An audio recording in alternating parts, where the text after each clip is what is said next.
ሰላም እንዴት ናችሁ? ዶክተር ዳናይት ነኝ። ዛሬ የምናወራው ስለ ስትሮክ ነው። ስትሮክ ምልክቶቹ ምንድናቸው? መንስኤውስ? እንዲሁም ደግሞ ከምንም በላይ እንዴት ፕሪቨንት እናድርገው ወይም ደግሞ እንከላከለው የሚለውን እናወራለን። ለዚህ ቻናል አዲስ የሆናችሁ ሰብስክራይብ አድርጋችሁ ተከታተሉኝ። ኦልሬዲ ሰብስክራይብ ያደረጋችሁ ደግሞ የደወል ምልክቷን በመጫን ተከታተሉ። ስትሮክ በዓለማችን ላይ ቀደምት ከሚባሉ ገዳይ በሽታዎች ነው። ነገር ግን በጊዜ ከተደረሰበት እንዲሁም ደግሞ መከላከያዎቹ መንገዶችን ካወቅን በጣም ፕሪቨንት መደረግ የሚችልና መከላከል የምንችለው የህመም አይነት ነው። ስትሮክ ማለት በልብ ላይ የሚከሰተው ሃርት አታክ እንደማለት ነው። ነገር ግን ብሬን ላይ ሲሆን ማለት ብሬን ወይም ደግሞ አንጎል የምንለው የሰውነታችን ዋነኛ ሲስተም ነው። ያ ማለት ምንድነው? እንዴት እንራመድ፣ እንዴት እንብላ፣ እንጠጣ፣ እንዴት እንተንፍስ፣ ኤቭሪቲንግ የምናደርገውን ነገር በሙሉ የሚቆጣጠርልን ብሬናችን ነው። ታዲያ ይህ አንጎላችን በትክክል እንዲሰራ ወይም ደግሞ ፋንክሽን እንዲያደርግ የማይቋረጥ የደም አቅርቦት ያስፈልገዋል። ይህም ደግሞ ኦክሲጅን እና ኒውትረንቶችን ያደርስለታል። ታዲያ ስትሮክ የሚፈጠረው ይህ የደም አቅርቦት በድንገት ሲቋረጥ ነው። ደም ከሌለ ደግሞ የብሬን ቲሹ ወይም ደግሞ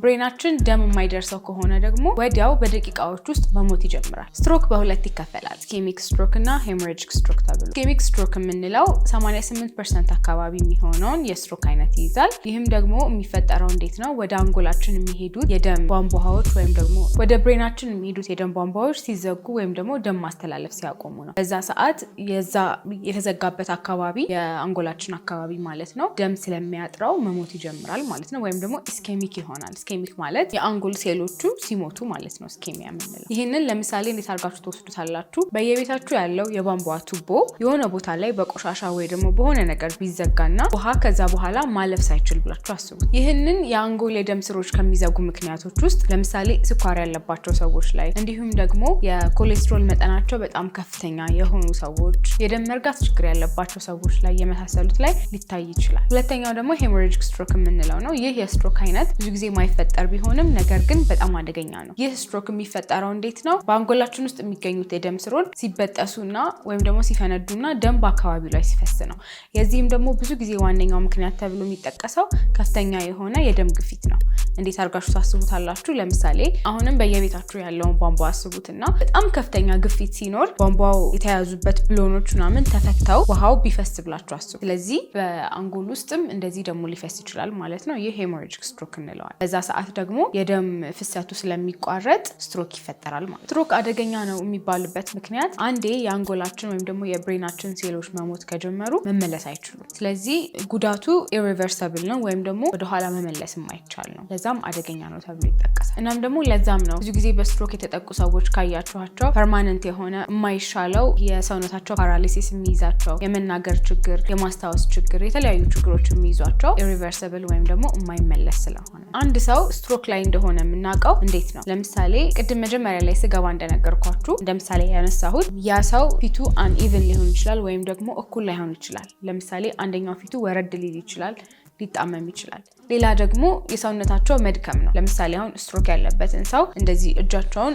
እኩል እንደዚህ እንዲያነሱስ ብትጠይቋቸው አንድ እጃቸው ዊክ ይሆናል ወይም ደግሞ ድቅ ይላል ማለት ነው። ይህ ደግሞ አርም ዊክነስ እንለዋለን። ሌላኛው ምልክት ደግሞ አነጋገራቸው ነው። ስታናግሯቸው ወይም ደግሞ አንድን ሴንቴንስ እንዲደግሙላችሁ ስትጠይቋቸው ወይ በጣም ስለርድ ይሆናል ወይም ቀስ ይላል ወይም ደግሞ ስትሬንጅ በሆነ መንገድ የሆነ ኮንፊውዝድ የሆነ ነገር ሊያወሩላችሁ ይችላሉ። ሴንስ የማይሰጥ ነገር ሊያወሩ ይችላሉ። እነዚህ ምልክቶች ካያችሁ በፍጥነት ወደ ሕክምና ቦታ መሄድ ይኖርባቸዋል ወይም ደግሞ እርዳታ ማግኘት ይኖርባቸዋል። ምክንያቱም ስትሮክ ቶሎ ከተደረሰበት በኋላ እናወራለን፣ ቶሎ ከተደረሰበት መታከም የሚችል ህመም ስለሆነ ማለት። ሌሎች ምልክቶቹ ደግሞ በጣም ከፍተኛ የሆነ የራስ ምታት፣ የእግር የሰውነት ምናምን መደንዘዝ፣ ድንገተኛ የሆነ የእይታ ማጣት፣ እይታችን በአንድ አይን ብቻ ሊሆን ይችላል ወይም ደግሞ በሁለቱም አይን ይሄ ብለርድ የመሆን ወይም ደግሞ ብዥ ማለት፣ እንዲሁም ደግሞ በአጠቃላይ እይታችንን ሲጋርደን፣ ሲያዞረን ወይም ደግሞ ባላንስ ስናጣ፣ እነዚህ ደግሞ ተጨማሪ ምልክቶቹ ሊሆኑ ይችላሉ። ሪስክ ፋክተር ወይም ደግሞ መንስኤዎች ከምንላቸው ውስጥ አንዳንዶቹ መቀየር የማንችላቸው ናቸው። አንዳንዶቹ ደግሞ ማስተካከል ወይም ደግሞ መቀየር የምንችላቸው ናቸው። መቀየር ከማንችላቸው ነገሮች ውስጥ ለምሳሌ የጄኔቲክ ወይም ደግሞ ፋሚሊያል ነገር ካለ፣ በቤተሰብ የመጣ ነገር ካለ። ሌላኛው ደግሞ እድሜን መቀየር አንችልም፣ እድሜ እየገፋ ሲሄድ። እንዲሁም ደግሞ ብዙ ጊዜ ከሴቶች ይልቅ ወንዶች ላይ ይከሰታል እና ወንድ መሆንን ልንቀይረው አንችልም። ስለዚህ እነዚህ የማንቀይራቸው ሪስክ ፋክተሮች ናቸው። ግን በጣም ብዙዎቹ ሪስክ ፋክተር ወይም ደግሞ ለስትሮክ ይዳርጉናል ከሚባሉት ችግሮች ውስጥ መስተካከል የሚችሉ ናቸው። እነዚህም ለምሳሌ ከፍተኛ የደም ግፊትን በትክክል መድኃኒት የሚወሰድበት ከሆነ እንዲሁም ደግሞ አበላላችንን፣ የሰውነት እንቅስቃሴያችንን እንዲሁም ደግሞ በአጠቃላይ ላይፍ ስታይላችንን ካስተካከልን ግፊት መስተካከል የሚችል ህመም ነው። ሁለተኛ ደግሞ የስኳር በሽታ የምንለው ነው። እሱንም እንዲሁ በአመጋገባችን መድኃኒት በትክክል በመውሰድ ማስተካከል እንችላለን። ሌላው ደግሞ ከፍተኛ የሆነ የኮሌስትሮል መጠን ነው። ኮሌስትሮል እየበዛ በሄደ ቁጥር የደም ቧንቧን የማጥበብ የመዝጋት ባህሪ ስላለው ለስትሮክ ያጋልጠናል። ስለዚህ የኮሌስትሮላችንን መጠንም በአመጋገባችን አሁንም ውፍረትን በመቀነስ እንዲሁም ደግሞ የሚሰጡንን መድኃኒቶች በአግባቡ በመጠቀም ማስተካከል እንችላለን። ሌላኛው ደግሞ ማጨስ፣ ከፍተኛ የሆነ የሰውነት ክብደት፣ የልብ ህመም እንዲሁም ደግሞ ከመጠን ያለፈ አልኮል መጠጥ ናቸው። ህክምናው ደግሞ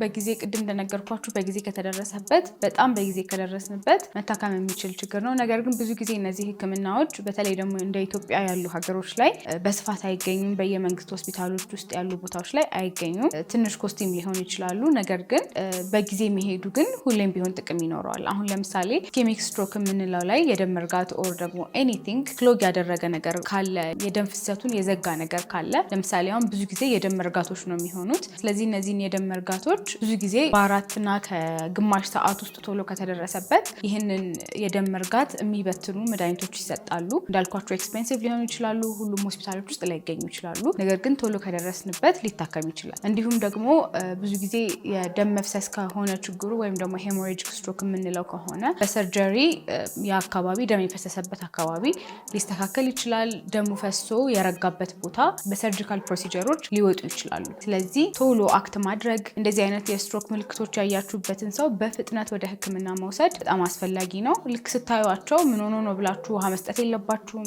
ምግብ መስጠት የለባችሁም። ብዙ ጊዜ ሆስፒታሎች ውስጥ የሚታዩት ነገሮች ታካሚውን ካመጡት በኋላ ምግብ ሰጥተውት ውሃ ሰጥተውት የባሰ ነገሮችን አብሰውት ሊመጡ ይችላሉ። ምክንያቱም ያ ሰው መዋጥ ላይ ይችላል። እንዲሁም የመሳሰሉት ነገሮች ወደ ሳምባው ላይ ያስገባ ይችላል ምግቡን። ሌሎች ኮምፕሊኬሽኖች የባሱ ችግሮች ሊፈጠሩ ይችላሉ። ስለዚህ ማድረግ ያለብን በፍጥነት ወደ ህክምና መውሰድ ነው። መከላከያው ዋነኛው ነው። ቅድም እንደነገርኳችሁ በጣም ብዙ ምክንያቶቹ መከላከል የምንችላቸው ነገሮች ናቸው። ስለዚህ ህመሞች ከሆኑ ለምሳሌ እንደ ስኳር፣ የደም ግፊት ህመም ከሆኑ መድኃኒቶቻችንን በአግባቡ መውሰድ፣ ቅድም ብያለሁኝ መውሰድ፣ ክትትላችንን ማድረግ በአግባቡ። የምናጨስ ከሆነ ወዲያውኑ ማቋረጥ፣ የአልኮል መጠጣችንን ሊሚት ማድረግ፣ ሬጉላር የሆነ ኤክሰርሳይዝ ማድረግ፣ ቢያንስ በቀን ውስጥ ለ30 ደቂቃ ያህል እንኳን ዋክ ማድረግ፣ የአመጋገብ ስርዓታችንን ማስተካከል፣ በብዛት ፍሩት እና ቬጂቴብሎችን ማዘውተር። እንዲሁም ደግሞ ብዙ ጊዜ ሐኪሞች አንድ ሰው ለስትሮክ ሪስክ አለው ብለው ካሰቡ አስፕሪን፣ የኮሌስትሮል መድኃኒቶች የመሳሰሉትን ከግፊትና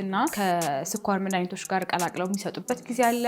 እነዚህ መድኃኒቶች አግባቡ መውሰድ፣ ምክንያቱም ሞስት ኢምፖርታንትሊ የሚከላከሉልን መድኃኒቶች ስለሆኑ ማለት ነው። ይህ መረጃ ጠቅማችኋል ብዬ አስባለሁኝ። ለሚያስፈልጋቸው ሰዎች ሼር ማድረግ እንዳትረሱ። ቻናሌንም ሰብስክራይብ አድርጉ፣ ላይክ፣ ሼር አድርጉ። አመሰግናለሁ።